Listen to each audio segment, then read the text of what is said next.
The following program is brought to you by PodcastOne Sportsnet.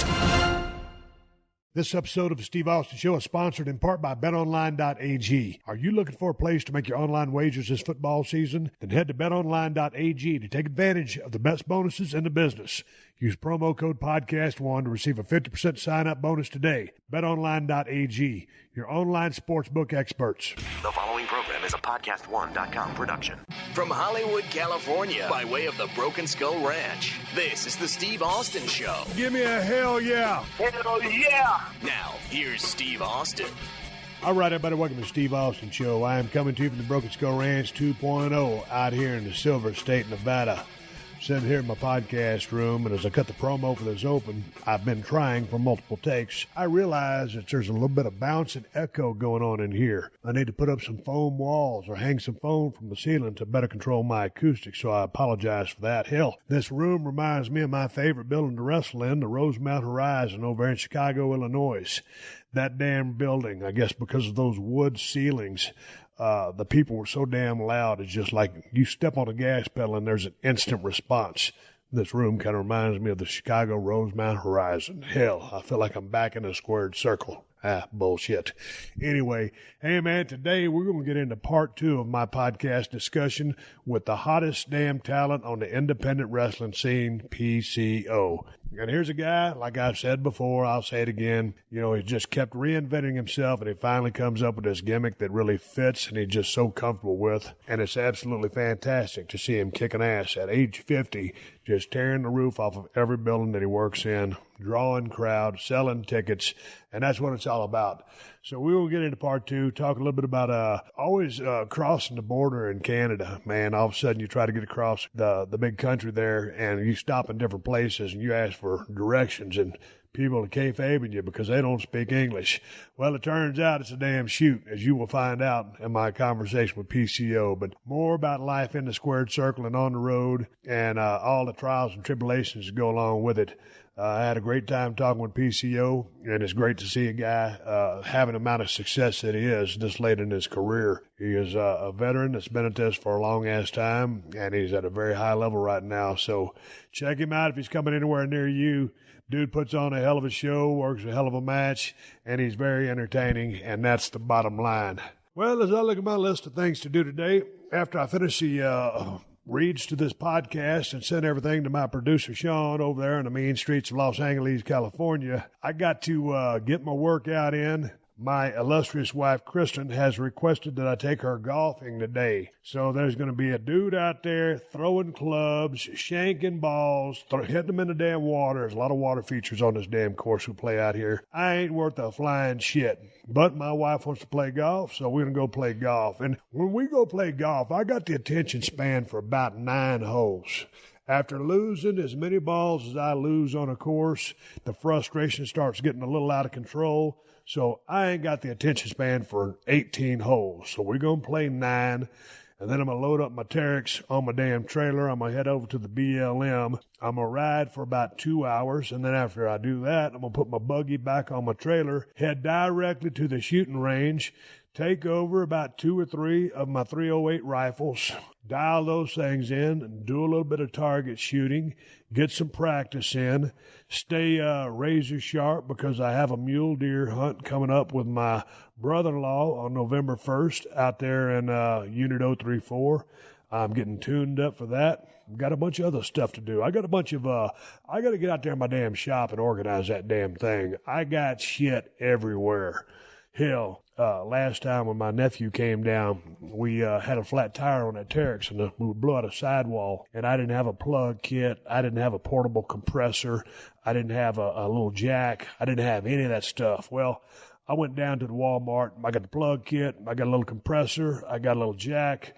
I got everything that you need in case you have a flat tire. So I'm going to put that in a little bag, and whichever buggy I go riding on, I'm going to keep that damn bag with me so I don't get stranded out there again. So anyway, just a bunch of fun shit to do. I'm kind of on vacation for this week, and Callie and Moolah are trying to come in my podcast room, and my wife has put one of my dry fit shirts on Callie.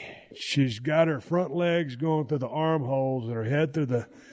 Why did you put my shirt on Callie? She was dragging it around. My dog gets into goddamn everything. She goes everywhere I go out here in Nevada, and that's a good thing because I always like when she rides along with me, but at a year and a half, she is still a damn pistol. She can be the biggest pain in the ass you've ever seen, but damn, I love that dog. And her and Moolah love when I take them riding on them damn buggies. But anyway, to get all sentimental on you here on the podcast, I'm talking to a grizzled-ass veteran, PCO. And I think you're going to enjoy this conversation because I damn sure had a fun time talking to him. But before we get to the man, PCO, listen up. The sports betting scene is currently hotter than it's ever been.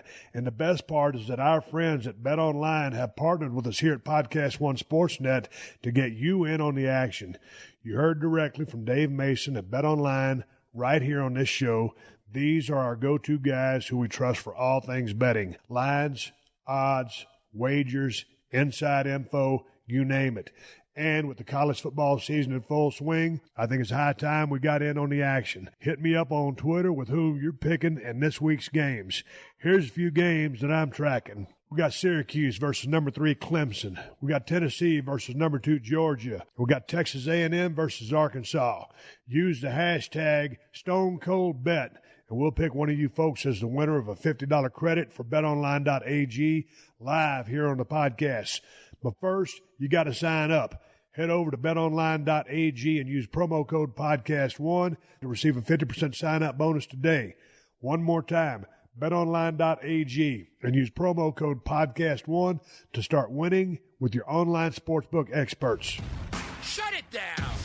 Hi, I'm John Taffer. You probably know me because I've rescued thousands of bars, hundreds of them on TV. That's your future. Broken! I'm also a best-selling author, and I've owned and operated a bunch of other businesses. But now, I'm here on Podcast One with my new show, No Excuses. I only yell at assholes. Every Tuesday, I'm going to give it to you straight. I'm giving you all things bar rescue, insider peeks of what's going on the set, current events and topics you care about, with in-your-face analysis, and you know how straight I can be. And I'm going to have unforgettable guest interviews with the world's most interesting people, and I'm going to ask them the questions that nobody else has ever asked them. And yes, sometimes I can be a bit of an ass, but I'm going to shut it down every Tuesday and make no excuses. It's going to be the #1 show here on Podcast One. Listen to it every Tuesday on PodcastOne.com, on the Podcast One app, and on Apple Podcasts. And remember, rate and review it, or I'm going to shut you down. This is the Steve Austin Show. Right now, we're sitting here. It's September 14th, I think. Yeah. And you're going to work Battle of Los Angeles. That's my dog, Callie. She's a black lab. She loves everybody that comes over, and she interrupts all my podcasts. Come here, Callie. Tell me about the Battle of Los Angeles, and whose promotion is this? Because is this Pro Wrestling Guerrilla? Pro Wrestling Guerrilla. Yeah, which is the biggest window for everybody. Like Kenny Omega won that 1 year. I think it's been the 4th years. I mean, there was Kenny Omega, Sami Zayn won it another year. I don't know who won it the 2 other years. But, I mean, it's like the WrestleMania of the Indies. Like, everybody's coming from Germany, from Japan, from all over the world to be at Battle of Los Angeles. The guys are bringing tons of merch. I brought 200 T-shirts, like 100 DVDs, 100 pictures. Like, I'm stacked with merch because everybody's telling me, like, people are there to buy merch and to have fun and to enjoy. And it's one of the greatest window for the young talent, but it's not being young for me. It's an awesome window also because to show what I'm capable of doing. And is it a tournament style event? Yeah. Okay. Yeah, but pretty much everybody's working almost every day. I mean, even if you're out of the tournament, you can have another match, and then you can have a tag match on the 3rd day. Maybe some guys won't work on the Sunday, but they'll work at least twice, and some of the guys will work like 3 times. So it's 3 times that you can, show your potential and have the chance to shine and to show what you're capable of doing. And most of the business deciders from the wrestling business deciders, or are making decisions or taking decisions, are going to be witnessing that by pay-per-view or live over there. I heard there's a lot of people like showing up there, so it's going to be a great window for me. I mean, awesome. I mean, I've been on a great windows before. That's just another one, a bigger one that's just opened up. I've had a chance as of late in the last few weeks and months to talk to several guys from the indie scene. And like I told you before, I was always in the territory system, and then I had to get out of the business. And you've always been in the territory system. Now you're here on the indie scene, and there's so many fantastic workers out there. And the level that it's at right now, to me, from what I'm gathering and from what I'm experiencing, the highest heights that it's ever reached before. Yeah. And with the guys selling out the All-In pay-per-view in Chicago, big news.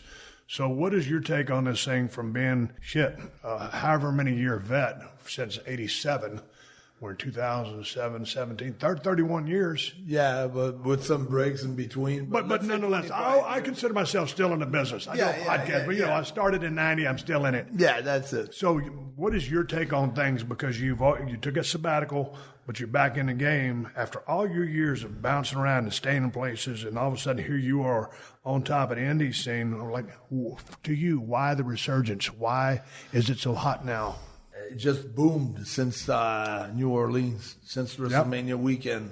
All the boys are telling me they haven't made money as they are making now on the indie scene since 10 years. It's a big pop, All In, and all the other companies. Like there's good companies and I don't want to make the mistakes to name companies, because if I forget some, right, and then they'll tell me, "Why you didn't? Why did you say me? Yeah, why did you say me? Yeah, I can't remember everything. Yeah, that's I'll it. forget a tackle I have drop. like 4 or 5 on the top of my mind. Yeah, and maybe the 6 other companies that I don't have, but they're great too. Yeah, I don't want to. You feel like you slighted them. Yeah. I can't remember shit. I mean, I forget a tackle drop down hip toss spot, much less every promotion I work for. So. Yeah, there's a lot, but I mean, there's so many great promotion out there, and like all the shows that I've done with Joe Way or with Kurt, with MLW or GCW or Beyond. Don't name them all. I'm stopping you, PCO. Stop. You're gonna leave somebody out. But they were all sold out. Right. I mean, 1,000 people, 1,500 people.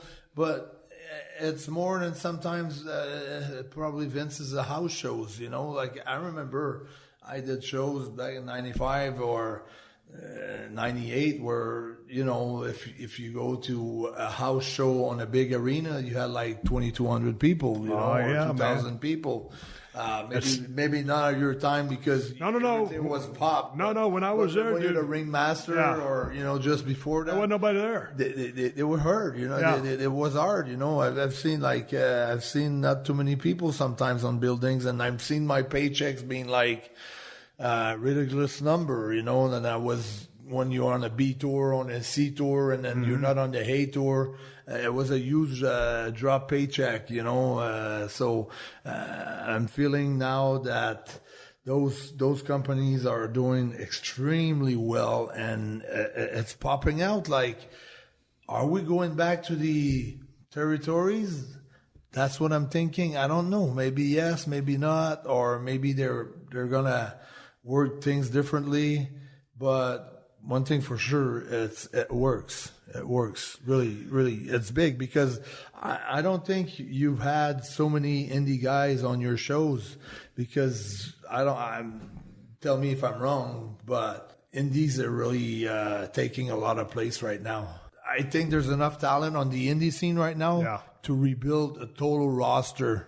Oh, I'd agree with you. Yeah, I got to give a shout out to my producer, Sean, for booking a lot of those guys, because normally I'll just sit here and talk about stuff or whatever. He's been kind of the one that's been helping me get these guys, and it's been so fun to talk to.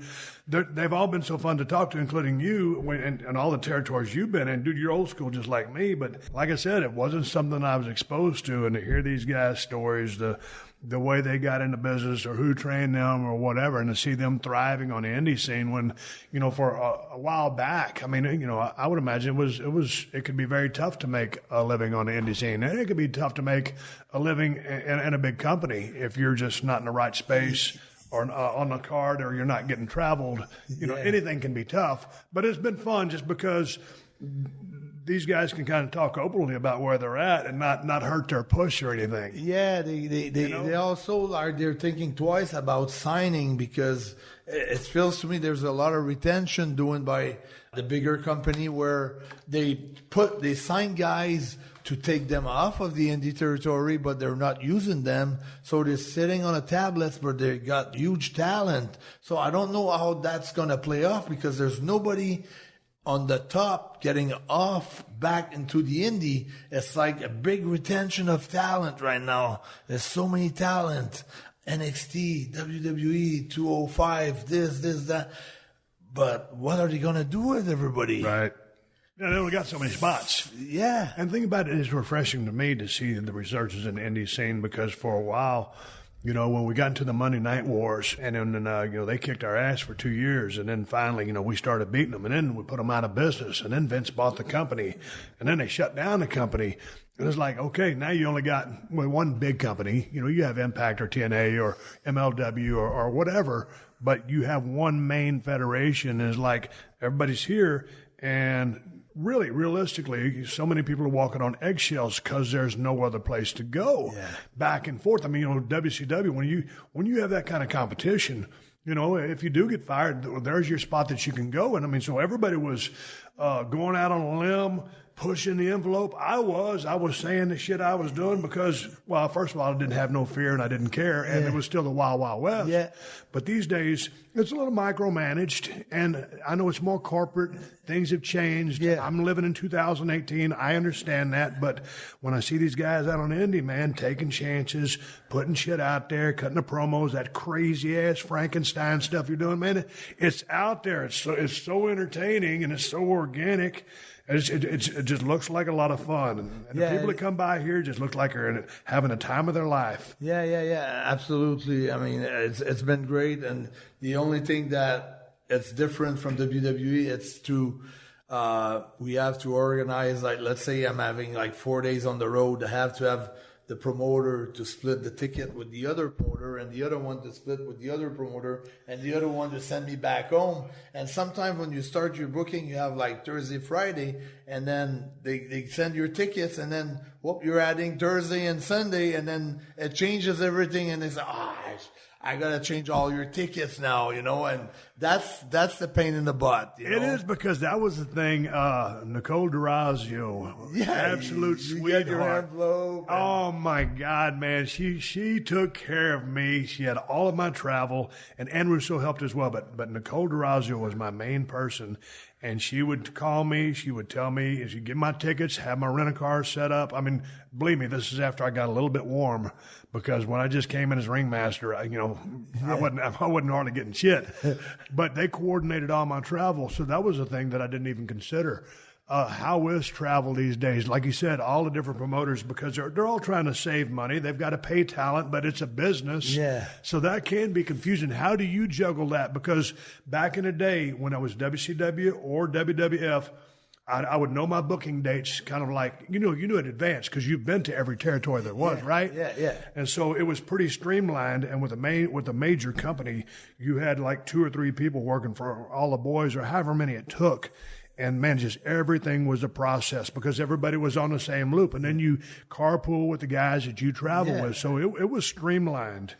How tough is it for you to juggle your business affairs as far as, okay, I'm here, there, here's an appearance, I got to be here, or I need a day off, or I can't take a day off, I'm riding a lightning bolt. Yeah, because I'm trying not to have like days off on Thursday, Friday, Saturday, Sunday.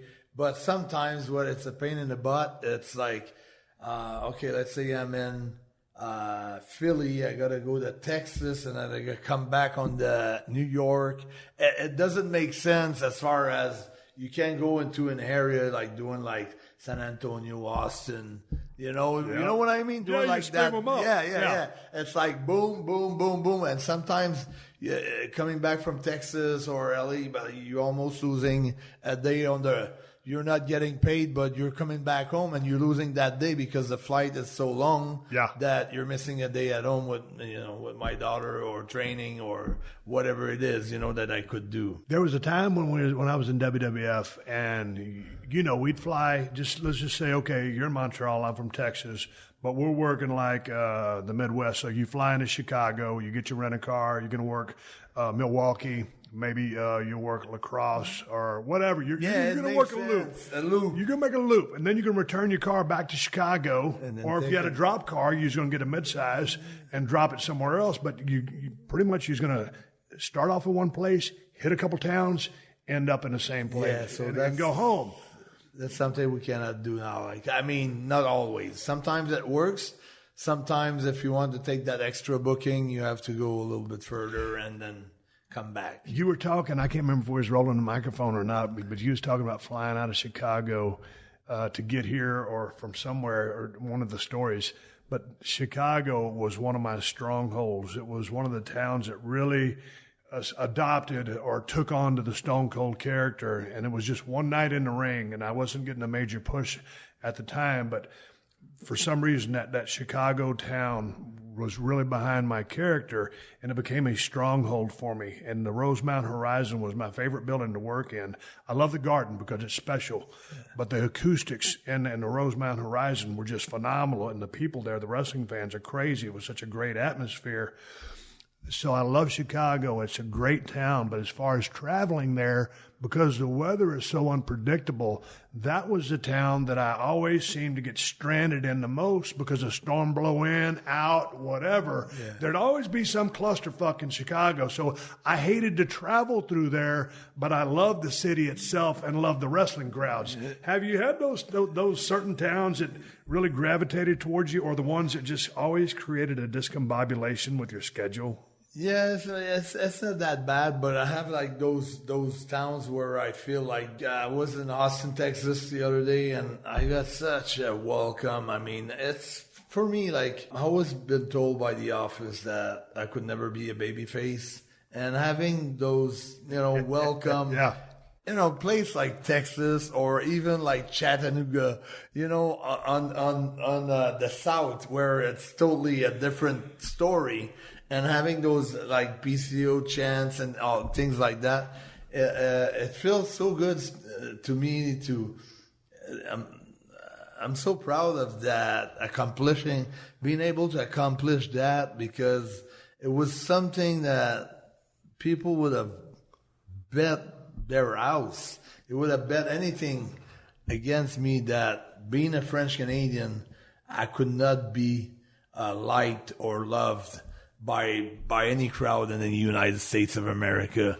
And it's the total opposite this year, which it's like the word miracle would be strong, right, to say, because it's a strong word, but to say that's what I imagined when I was 14 years old, that's right, though. So that was a deep, deep desire inside me that never left me. Even though I had like slap in the face. I was brought up in 2008 for 2 shots. After my Monday Night Raw, he said, "Don't bother to go to the SmackDown. Just take the car, drive it back to Montreal, and drop it off." And that's such a slap in the face, because you're going back in your car and you're saying, "What the fuck am I doing in this business? What's the message? Is it quitting, or is it like it's another slap in the face I gotta take and come back stronger?" It was like that, like time after time after time. It's been a real struggle. Sometimes people think, I don't know why you just had your match with Walter and it popped out. Why it popped out like that? Well, I've been working for 30 years at my dream, That's why it popped out like that. It's not, it is a matter of circumstances, but it is a part of some destiny, I guess, because if I didn't choose the January 13th to go Indiana, I wouldn't be there on April, for the WrestleMania weekend, and I would have met Joey, and I would have met Destro, and I would have met, there's so many crossroads in that story that's you wanted to write the perfect scenario. Yep. You can't write that scenario. I was talking to MJF on Tuesday. I was watching a show that he was working at in Austin, and they had a packed house. I can't remember the name of the promotion. I was on that show. Were you on a show? Okay, Yeah. Here's my question. I didn't know that there was an indie scene. I was born in Austin, Texas. I've been gone for a long time. I didn't know that there was a good scene there for independent wrestling in Texas, or especially Austin. And they're a good indie crowd. I mean, they're following everything on Twitter. They know what's going on, and most of that crowd had been to Bola, to the match. They saw me with Walter, right. So they go to WrestleMania, but they go to all the other shows too. So that shows how the indie scene is flourishing. You know, how it's booming. How is the indie scene in Canada? Is there one? Yeah, it's pretty good, but I feel like the Canadian guys, there's a lot of guys with so much talent, but they cannot be noticed because there's nothing for them. There's nothing for them to be noticed. And if you don't have the work permit to cross, you're taking risks all the time. And if you get caught up like Speedball Bailey, which is a great talent, he got banned for 7 years. What happened? Well, he was crossing every week. He was one of the top main talent in the States. He's from Montreal too. And now he works a lot in Japan, Germany, England, because he has to do his time.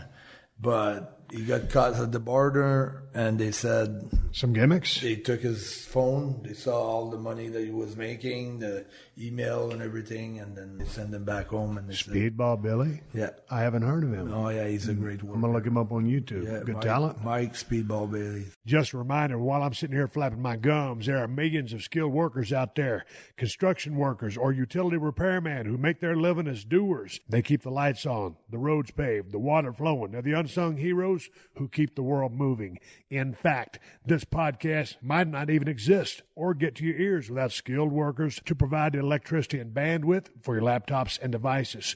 For all the doers out there, Timberland Pro has a stud wall quarter zip pullover designed to keep you comfortable, warm, and dry. This pullover features a durable water repellent finish, a stand-up collar and chin guard so your zipper doesn't rub against your chin, stretched side panels for added mobility, rugged textured polyester bonded fleece. The stud wall quarter zip pullover is a must-have wardrobe staple for the hard-working doers out there. There are talkers and there are doers. Timberland Pro. Always do, never done. And for all you doers out there, here's one more thing for you to do. Go to geico.com, and in 15 minutes, you could be saving 15% or more on car insurance. That's right. Save hundreds of dollars on car insurance at geico.com. Extra money in your pocket? It may just be the most rewarding thing you do today. Make sure to stick around after this podcast to get the latest headlines from the AP News Minute. It's time for you to discover your new sports podcast obsession with the Underdog Sports Network right here on PodcastOne. Join Chris Hordell and friends each week as they cover the biggest stories in sports on The Underdog. Examine football news year-round with the Underdog Sports NFL show. Learn more about former NBA players on Tales from the Association. And fight it out on You're Wrong and Here's Why. Check out all the exciting shows on the Underdog Sports Network every week on PodcastOne or wherever you get your favorite podcast. If you love the show, tell your friends and leave a rating and a review. All right, guys, as you know, I did my first DDPY workout with Dallas back in June, and I was really impressed with how much I loved it. It actually surprised me. I made a commitment to stick with the program for a few months, and I'm still going strong, more flexible than I've ever been, probably, well, for sure. I've been doing my regular workouts with the DDP Yoga Now app, and I'm definitely feeling the difference. I'm owning my life. Have you been looking to get on board with DDP Yoga? Well, there's no excuse not to, because Dallas has given you 7 days free to try it out. That's a week to try the program, explore the app, and own your life, and it's completely free. DDP Yoga can work for all ages, all weights, and all fitness levels. It's a kick-ass cardio workout that will dramatically increase your flexibility and strengthen your core like never before, all with minimal joint impact.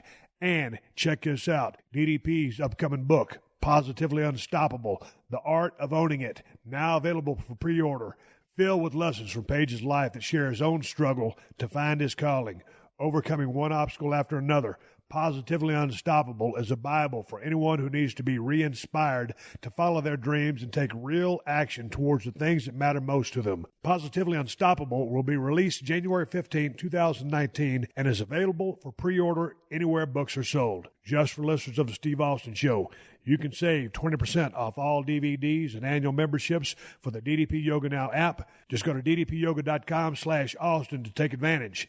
Don't forget, you can catch Dallas while he's out on the road at the Rhode Island Comic-Con, November 2nd through 4th.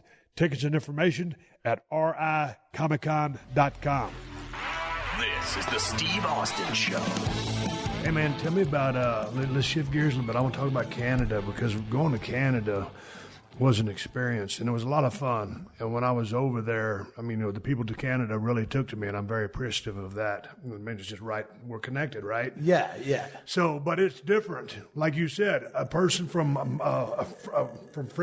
Montreal, Canada, going down to Austin, Texas, and being a baby. Yeah. You would never imagine that as a million years as one of your WWF incarnations, right? All right. You're going to be a straight up heel. No, even like anywhere in Tennessee, I would never imagine that. Yeah, Redneck City, all of a sudden, man, he's a baby face because he's Frankenstein. But, man, the people in Canada love them some Canadians. And, like, I was watching a match with you right when you walked in the door and I carried your bags. I was watching a match you had with Bret the Hitman Hart. It was from In Your House many years ago. 95. And I watched Bret speak about that match, and he was very proud of it. How was it working with Bret the Hitman Hart? Because that's a guy that I just hold in very high regard, because he was so instrumental in my career, and we had great chemistry, and it looked like you guys did as well. But what was your relationship like with Bret? Because it seemed like as much talent as there is in Canada is very competitive amongst the boys up there as well. Yeah, but Bret didn't take it like that. I mean, he was so professional with me. We worked before as a tag team, him and Owen against me and my partner for Royal Rumble 94. We had a good match and I had a little scrape with Bret. That was funny because Jacques was holding his leg and I jumped from the steps into his knee, his bad knee, but very carefully, like I didn't injure him or anything, but he was so scared that I would tore his knee or something, start kicking me a little bit. So we got to the dressing room and we got into like a little bit of an argument, He said, I'm not a job guy and everything. I said, Bret, I didn't treat you like a job guy. I thought what I did was really safe, but it looked real good. So anyway, he was pretty mad at me and I was pretty mad at him. And 2 days after, he came to me and he said, I'm sorry for the way I reacted. I overreacted. I said, my knee's perfect. I'm not injured. Everything's cool. And from that point on, we became like very, very good friends. Like we would go train sometimes together at the gym. He would tell me his stories, blah, blah, blah.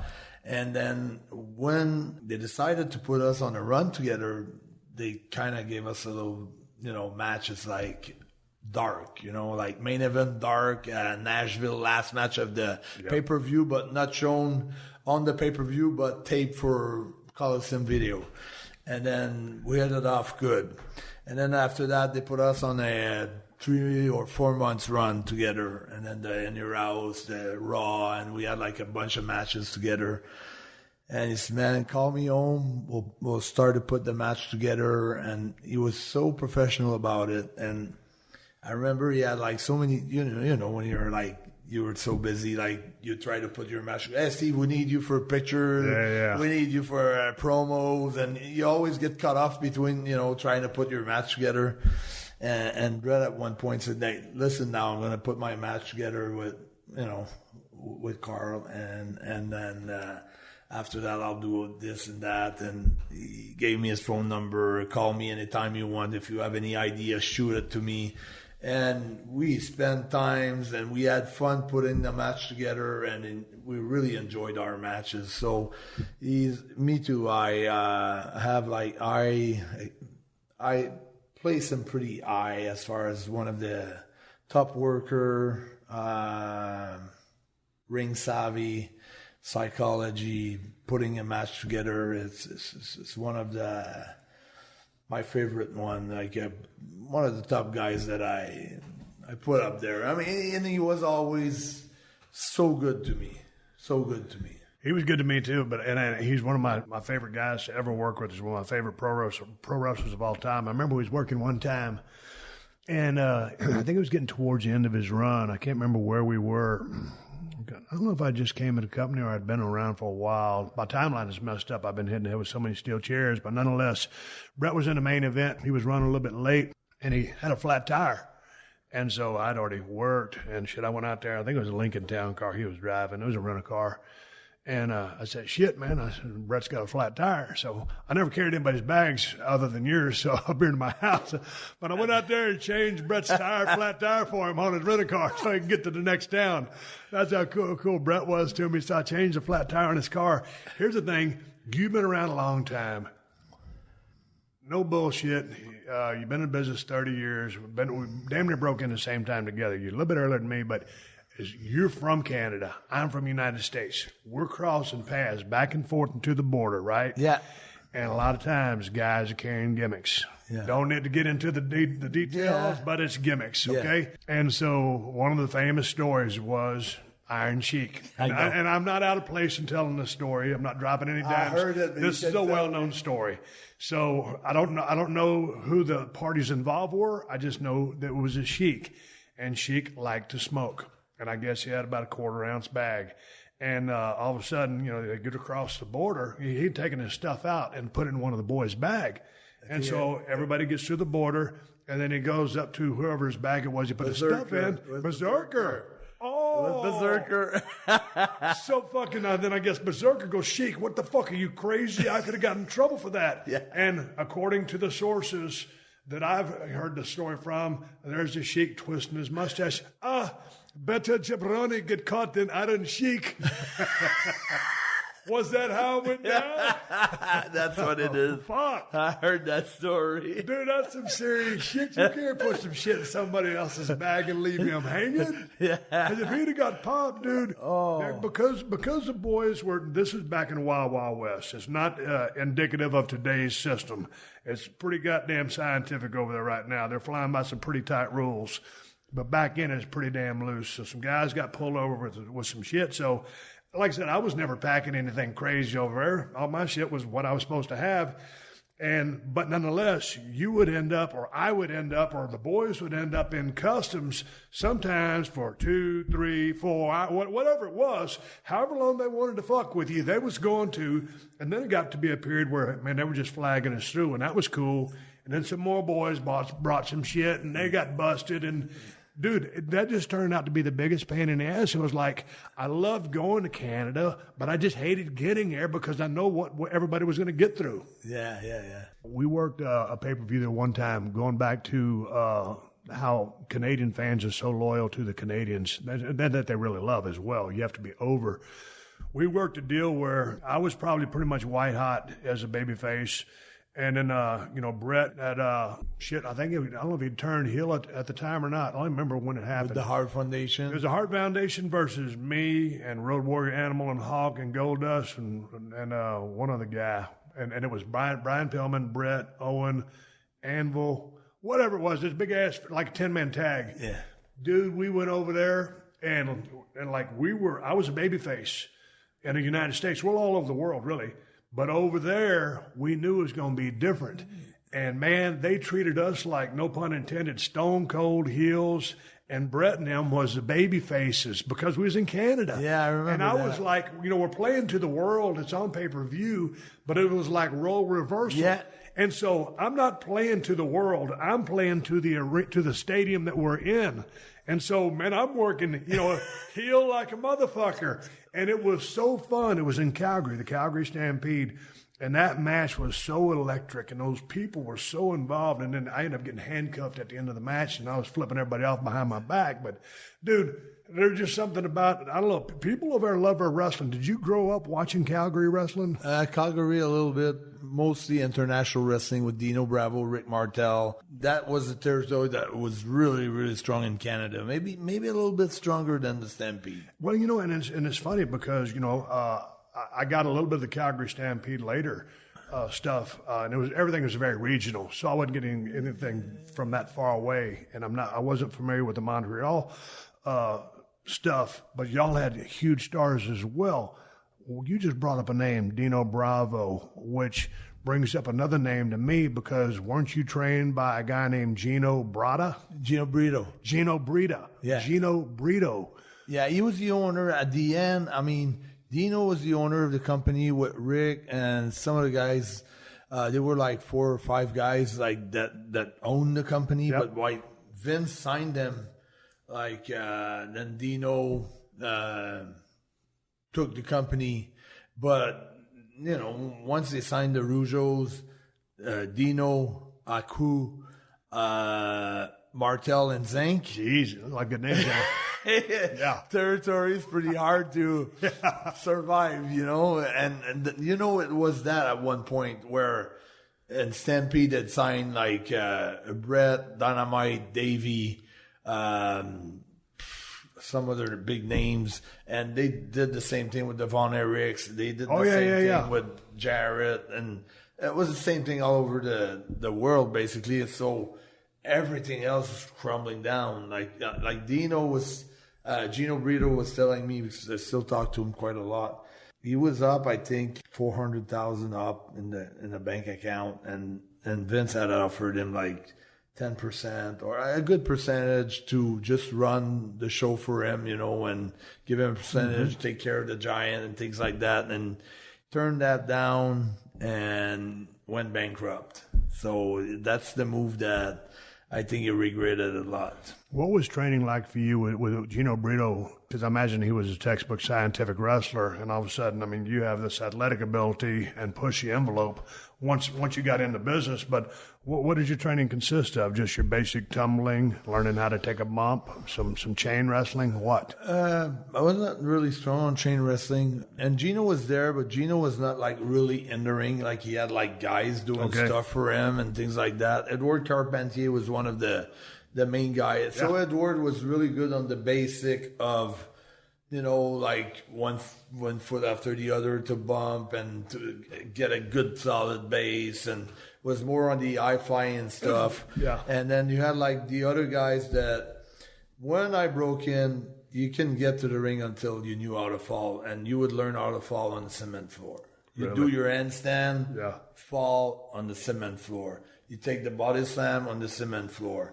Everything you had to take bump, like not back drop, but the smaller bump, not the hip toss, but the body slam, the handstand, not the back bump. But once that was like, you knew how to land that, then after 3 months, maybe you were allowed to get in the ring. And they wouldn't smart you up. Like, they still pretend that you thought wrestling was real. So they'd shoot you in the corner. The guy was waiting for the boot there. It give it the boot to you, like it was not like a work boot. It was a boot in the face, And I remember my class, we started like we were like 50 or 60 guys. We ended up like we were 3 or 4. It was really a matter of who wants it more. Was there a deal there where, I heard so many horror stories of guys, like Vern's camp. I mean, they would make them do 1,000 Hindu squats, 1,000 push-ups, 1,000, whatever, because they're trying to run them off, or they want to make sure they really fucking wanted it. Yeah. Was Canada like that to a degree? Yeah, they were trying to get rid of the guys that weren't tough enough to do the 50 lap of running around the gym and do the bumps. So how was that for you? Did you gravitate towards it quickly? Were you in shape? What was your background coming into it? I was always targeting to be the first one in the front on the race, trying to...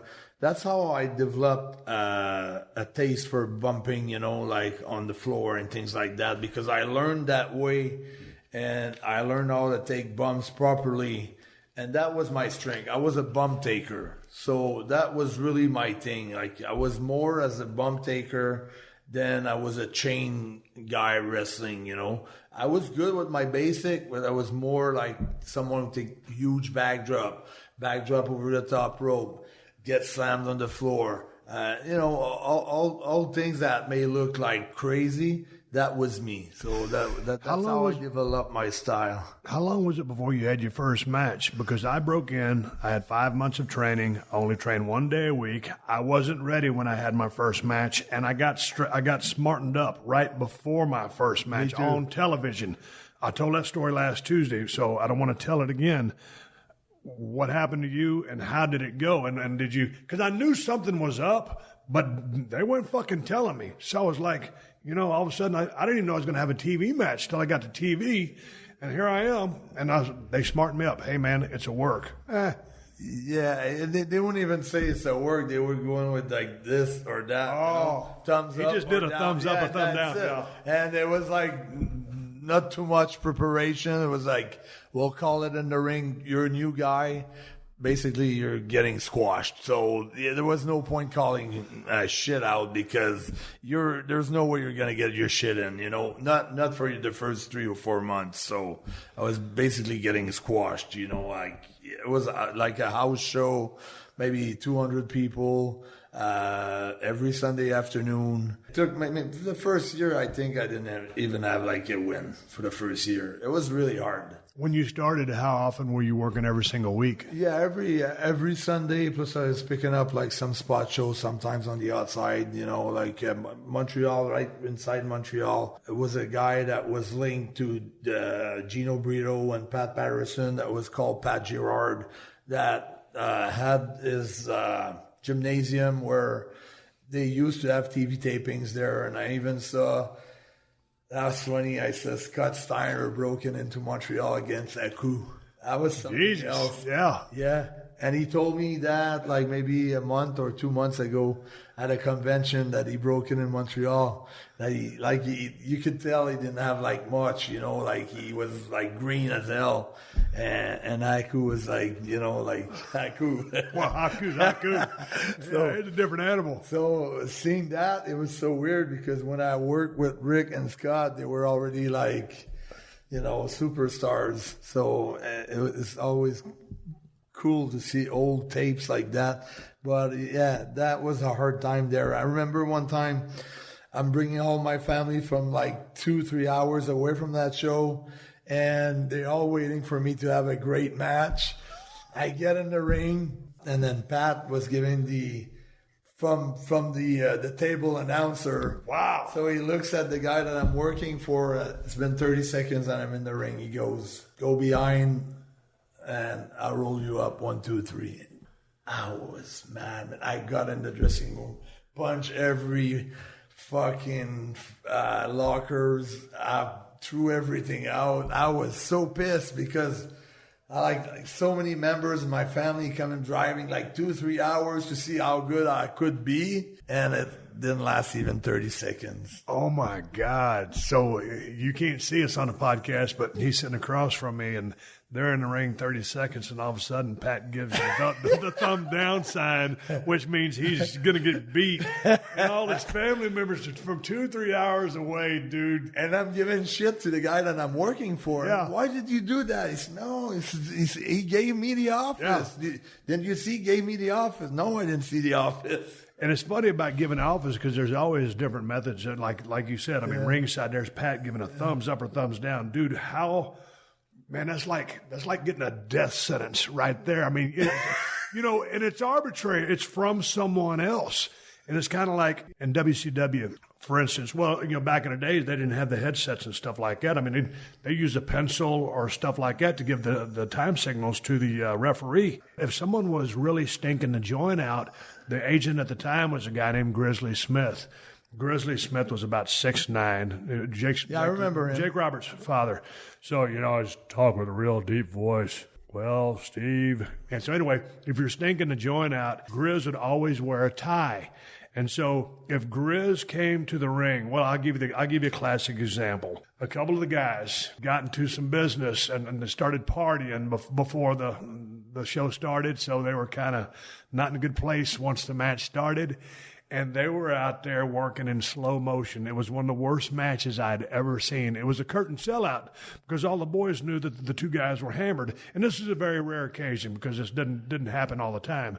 But nonetheless, Grizz could see that things were just turning to the shits. And, back in the day, and still today, you're living and dying by that house. So these guys, they're not killing the territory, but they're killing the town. And so here comes Grizz, and the signal was he'd just come out there, and his tie's hanging out, he'd just kind of flap it a couple times. And when we're in the back, we're watching Grizz is going down to give him the tie. And if you're in the ring and you see, I've been there before, see Grizz give you the tie, it's fucking time to go home. Yeah. Don't matter what the finish is, whoever's supposed to go over, but get out of the fucking ring. Yeah. And they were stinking the shit out of the joint. It was just an amazing story that you kind of had to be there. But when you tell me the story of Pat doing the thumbs up, thumbs down, man, it's like... And it crushes you. Yeah, because I kind of knew how wrestling was, because at my school, during a course, I decided to present a wrestling match with the commentators and everything. So we worked a match without even being at a wrestling school, I was Hulk Hogan, and the guy who was Pierre Martel was Rick Martel, and we had the brunch with Mad Dog Vachon, and so we kind of made up a wrestling show for our course at school, which is a French course, and then we passed with a 95%, and we were doing suplex, and the teacher was like, guys, take care, because some of the other teachers were coming by and they thought it was pretty hardcore for students to suplex, right, and then do not the German, but the salto one, the one by the waist, and then the splash from the ramp to the guy and the leg drop, and we did the whole 9 yards. Dude, that's way ahead of you. Again, you kind of always were ahead of your time. I got to ask you a question. Going back to your trainer, it was his school, Gino Brito. Yeah. So was he in a tag team with Dino Bravo? Tony Parisi, but sometimes with Dino. But it was Gino and Tony Parisi for a while, and sometimes he was Gino was a little bit underneath Dino. Okay, I guess I got some of my when I was doing some work before you got here. They did team. Okay, for a while. but there was a link towards Gino and Dino. Oh yeah, and they then, were good because friends. Dino was somewhat of a strong man. Yeah, and I guess a big bench presser or maybe power lifter in general.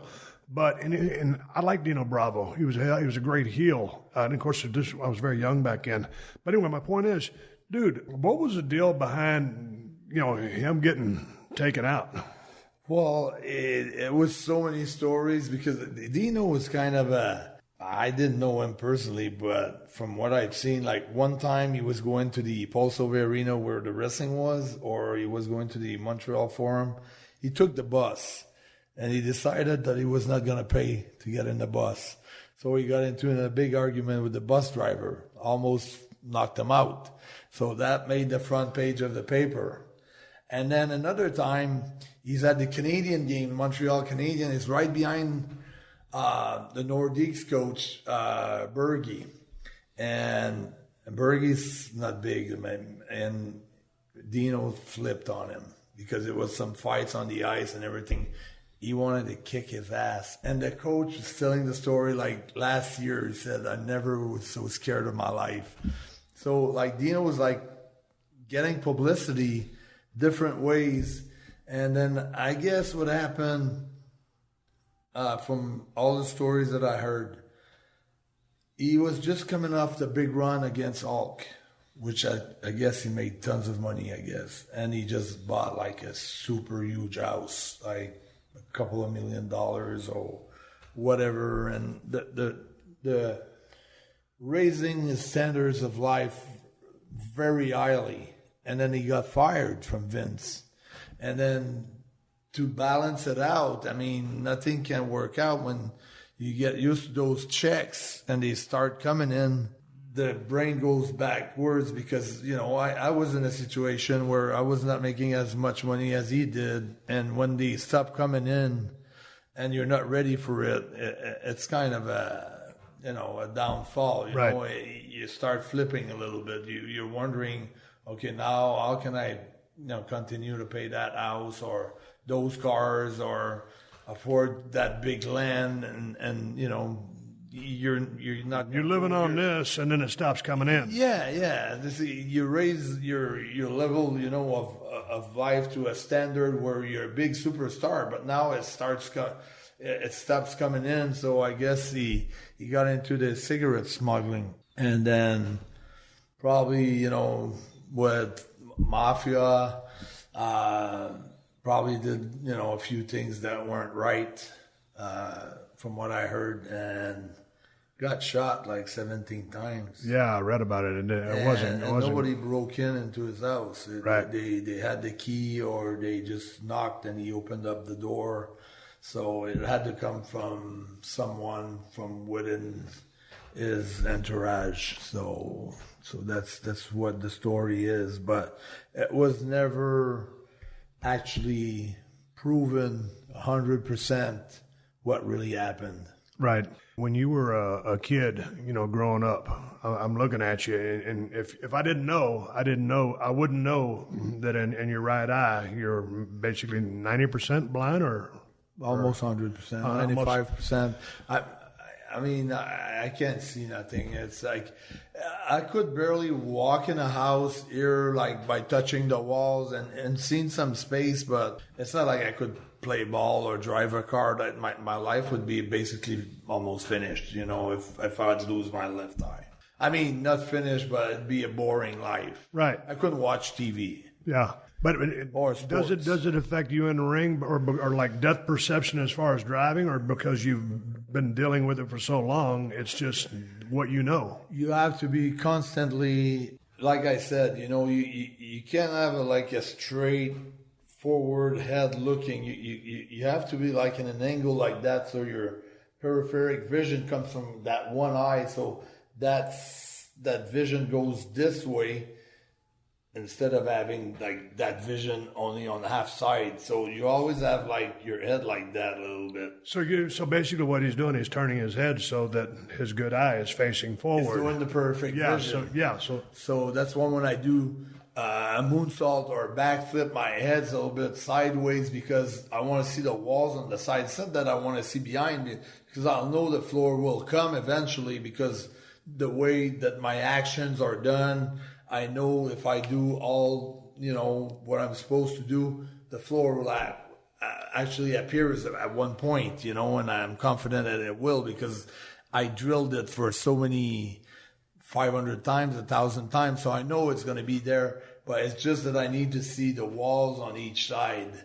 So that's, and for the first 4 or 5 weeks when I came out of the hospital, I was really fucked up. I mean, I was like playing ball. I was like, okay, I got the ball. I was going forward and the ball would fall behind me. But after 3 to 4 weeks, I adjusted myself, and I almost felt like I could play hockey, I could play baseball, football, could play every sport. And I never felt like it did affect me in the wrestling business. But it happens sometimes where someone wants to shake my hand, and he's like in the fucking dead angle, Yeah. And like he's like, okay, see you, man. And then he thinks you're blowing him off. You just what a hat. What a fucking ass. Oh, sorry, man, you're in my dead angle, Hey, man, shit, I was with PCO and he wouldn't shake my fucking hand. He didn't see it. Yeah, it happens sometimes. Hey, let me ask you a question. Growing up, have you always spoken English, or was there a time when you spoke French only? Man, that's a super story. Going to the Stampede was the first territory I was trying to get booked out of Montreal, because in Montreal, you have your international, Dino, Ricky, the Rougeaus, and they bring guys to get them over. Yes. Everybody else from Montreal was just jobbers. So you're trying to get booked on the road so you can make a name for yourself and eventually come back in Montreal, maybe be a top guy, So I'm calling Stuart all the time with no English whatsoever, Stu, yeah, me maybe get booked Calgary. What do you think? He's fucking hanging up the line on me, like, who's this clown, So I had a friend who was pretty good in English. He was writing down things to me on a piece of paper. Then I would read the piece of paper. Yes, Stu, this is Pierre-Carl Ouellet. could you book me in Calgary, please? And that was the shit. So after like a few attempts, I said to my dad, borrow me some money. I'm going to fly there and I'm just book myself over there. I'm going to show up to Stu. Bring your bags. And just show in front of him my bag and say, "Hi, how are you, Stu? Maybe can I work tonight?" And then he pointed at me like the toilets like this way. He's like, is he sending me like a message where go fuck yourself or something?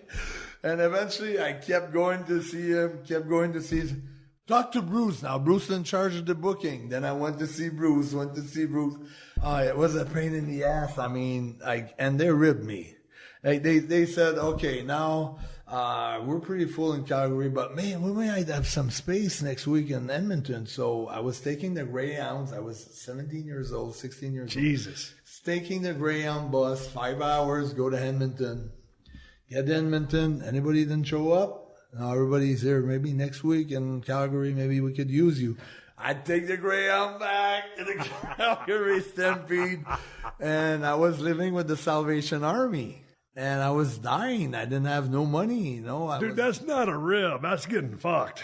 Yeah, it's getting fucked, serious. but that's part of paying your dues, I guess, you know? Yeah. And Kerry Brown eventually, which was one of the top wrestlers there, felt like pretty sorry for me. And he goes to Bruce. He says, "Bruce, I got to give a kid a little chance, So he brought me for a little tryout in the ring, and then he's trying to sell me his wrestling school for $3,000. So I totally refused because I had been working for 2 years.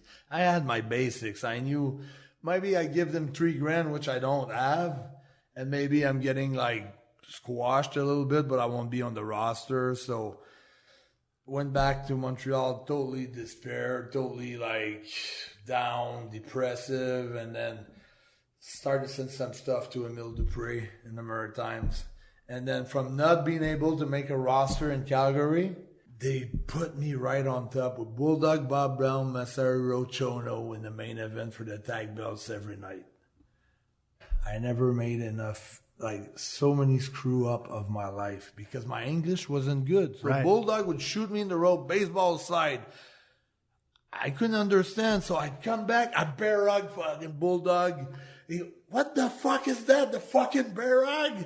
Then he was giving me shit. Baseball slide to a bear hug. Hell yeah. So, man, when you guys were working in Montreal, y'all calling a match in French, obviously? Clothesline. Some of the moves were called in English, but some of the guys didn't speak English at all, so they would totally call it in French. The underneath guys, but the top guys would call in English. And that's why I needed to get on the road just to learn how to speak English. I remember in my flight going to Calgary, I had a guy beside me and said, okay, how do I say when in English? But I was asking him in French, when, why, where. That was my first word that I learned. Really? Yeah.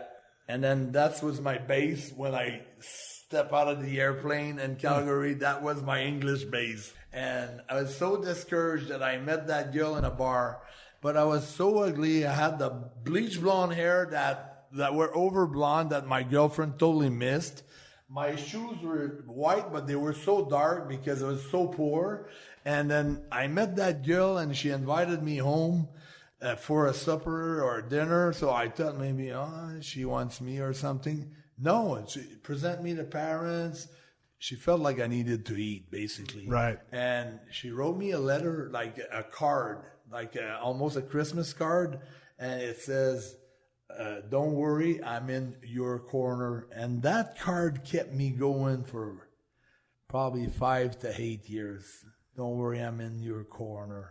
Man, but that was like an angel for me. But if you have three words, when, where, and why, that covers a lot of damn questions. That you need to know. When, where, and fucking why. That started with that. You're doing a job. Why? We're booking you. When and where? Yeah. I remember I was going to see Stu. When do I start? Not yet. And I went to someone else. What means not yet? Man, here was the thing. We used to always travel, all the way across Canada. And it was like, you start off in Toronto or wherever, or Vancouver or wherever, or you know when you got to Montreal, it's going to be French. Yeah. But when you're crossing Canada, and I talked about this on the podcast a couple of months ago, I've talked about it a couple of years. And I always, I was going to look for some, either going to a gas station to ask for directions, get gas, or buy some Skull. And you go in there and you ask them a question, and they just look at you and they're like, "You're a fucking idiot." And you ask them again, and then they say, we don't speak English, whatever they're saying. Yeah. But they don't fucking speak English for a shoot. Yeah. And I always figured they're ribbing me or they're working me or they're just fucking with me, right? Yeah. But truly, a lot of parts of Canada don't speak French. Yeah. Especially in Montreal, the way it is, you have the St. Lawrence Street that separates Montreal in half. From the west side of the St. Lawrence Street, it's all English. On the left side of the St. Lawrence Street, it's all French. And it's always been like that. But now, over the years now, 2018, almost everybody speaks English.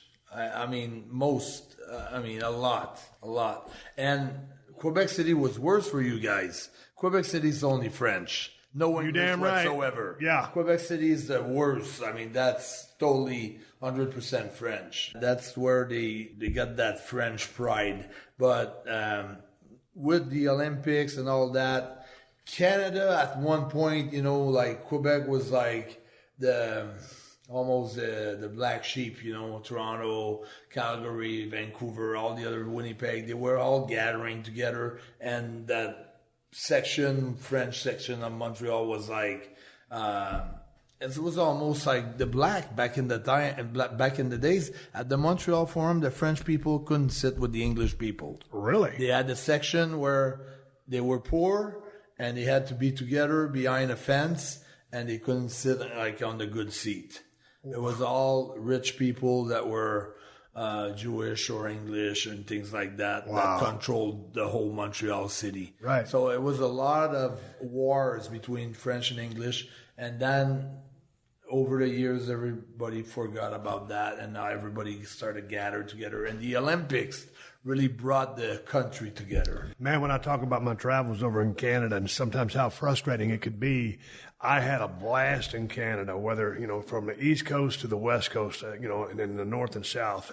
And for the people that either loved me or hated me or whatever, bought a ticket to see me or the boys in action, thank you very much, because I always loved working in Canada. I don't want you to sit here and take away my conversation with PCO and say, "Hey, Austin hated crossing the border." Yeah, it was a pain in the ass, but I loved it once I got there.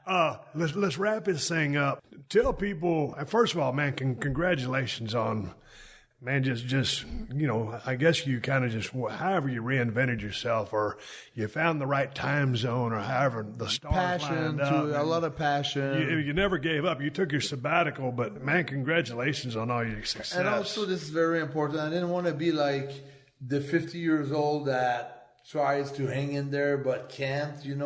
If I felt like I was not at my place, I would not be here.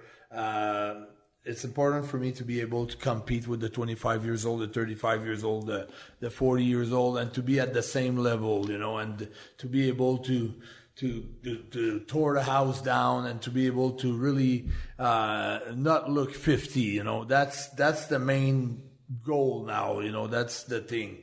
If I feel at one point that I'm losing ground or I cannot, follow the train, I'm not gonna, because I don't need that to it's not because I need the money. It's not because I'm rich either, because no, I'm okay.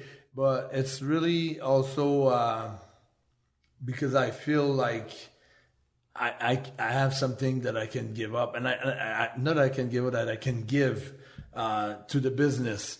And I'm thinking, if you're an owner of a football team or a hockey team or any sports team, if you're in a year where you can win the championship, if you can get a 50-year-old guy that can help you, get what you want, would you hire him if he's hot? That's what I'm thinking right now. I'm at that point where every team wants to win a championship, and if they have that guy that can do a year, 2 years, or 3 years with them, and they can bring the championship to them, why not use him? And I gotta leave my hat to Vince McMahon, because when he saw that you were taken off, he put the rocket under you too. It was you. And then after, he didn't say, no, I don't want this guy to make it. I want this guy to make it. He really did put the rocket under you. So that was cool too, because it was almost a joint venture. You popped up and then he got behind you. So he could have said, no, I don't want Steve Austin. I want, whatever, Brock Lesnar or another one. So that was a great thing. So that's how I feel. I feel like if anybody wants to win a championship, and I can help, by saying a championship, I mean, I know what you're saying. Getting ratings, or helping, popping something, or being part of something. Why not, going with it, Yeah, but and here's the thing. You're a battle-tested veteran, a guy that knows his way around and can work his ass off with a great gimmick. So, yeah, it can be a value to anybody. So I understand exactly what you're saying, and I agree with you. And also would put out there that, and what I'm seeing today, it is not so much about, there's not a lot of guys that are 50 that are on the circuit. But whether you're 50 or even if a guy is a little bit on the undersized for like a Vince guy, back in the day, you had to be 300 plus pounds. That's just the way it kind of was. Yeah. Sean and Bret kind of broke that down when they had their run. So these days, even though I'm talking to smaller guys, it's not even about you don't have to be big anymore. If you have talent, if you have presence, charisma, you can deliver something to help win that championship as well. So I don't think size is an issue as much as it used to be. I don't think age is an issue, especially if you have a veteran that doesn't need to learn. The investment is going to be, for the length of time that it is. So that's what I think we're both on the same page here. Yeah, and sometimes they're going to bring a younger talent. They're going to invest in him, and he's going to screw up, and then they're going to lose their investment too. Yep. So, and he might last 20 years. But can you bring somebody in that's going to give you a shot in the arm for a couple, 2-3 years? Yeah. Bring them in. That's it. Yeah, so. Hey, awesome having you. I've enjoyed our conversation. This is a blast. There's going to be 2 podcasts. And where can people find you on social media? The great Frankenstein videos that you're putting out on YouTube. Where can people find you and watch the stuff that you're doing? I just started following you on Twitter. So give your social media stuff for people. Yeah, my Twitter, PCO Quebecer on Twitter. That's the main platform where I use, and everything else is linked, like the YouTube, the Facebook, the Instagram. You can have access to my email, and everything is there. That's, for me, Twitter is the main thing. It's the main platform, especially in the United States. That's really strong right now. My Facebook, it's already pretty full. I got also a fan page, PCO. So.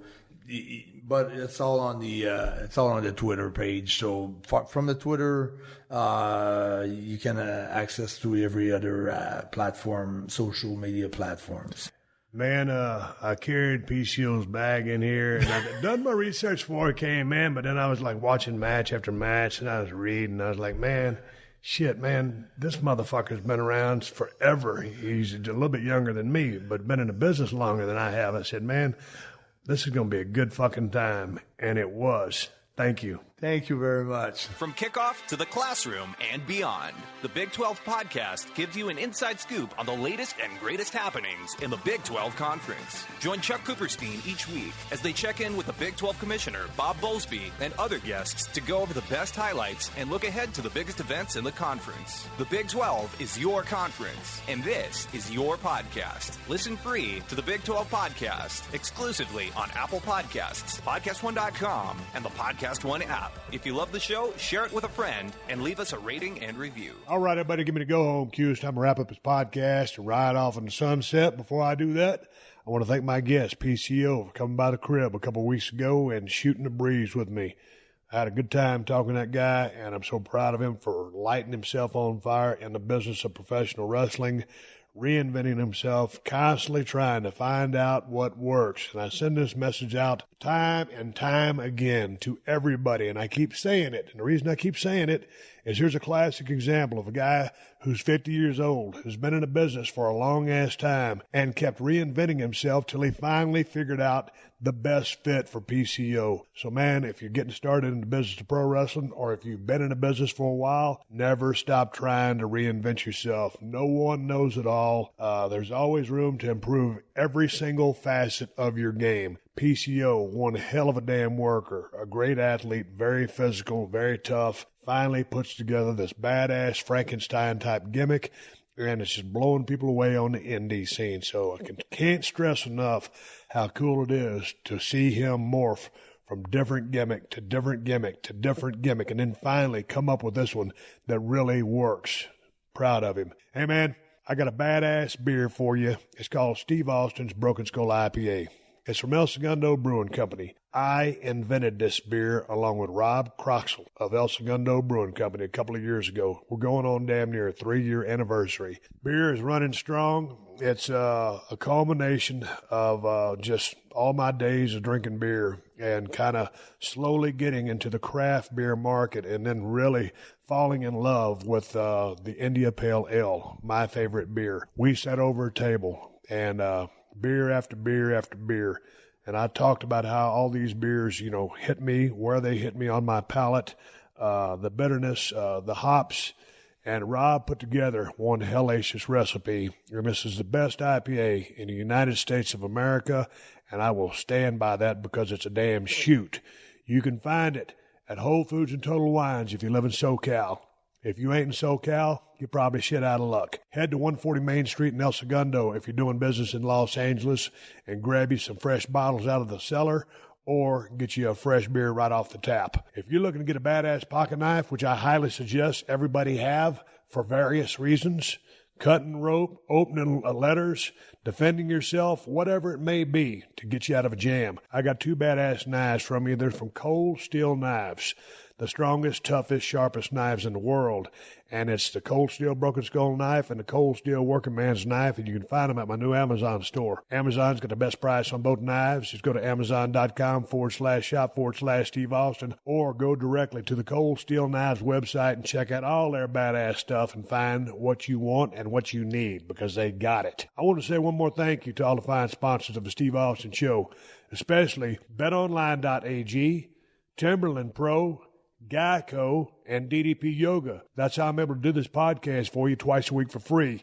Please support them because they support us. And if you need more info on my sponsors, check out the show description to this episode for details. Folks, I am on social media, Twitter and Instagram, at Steve Austin BSR. Until next time, my name is Steve Austin, and I will catch your ass down the road. This has been a Podcast One production. Download new episodes of The Steve Austin Show every Tuesday at PodcastOne.com. That's PodcastOne.com.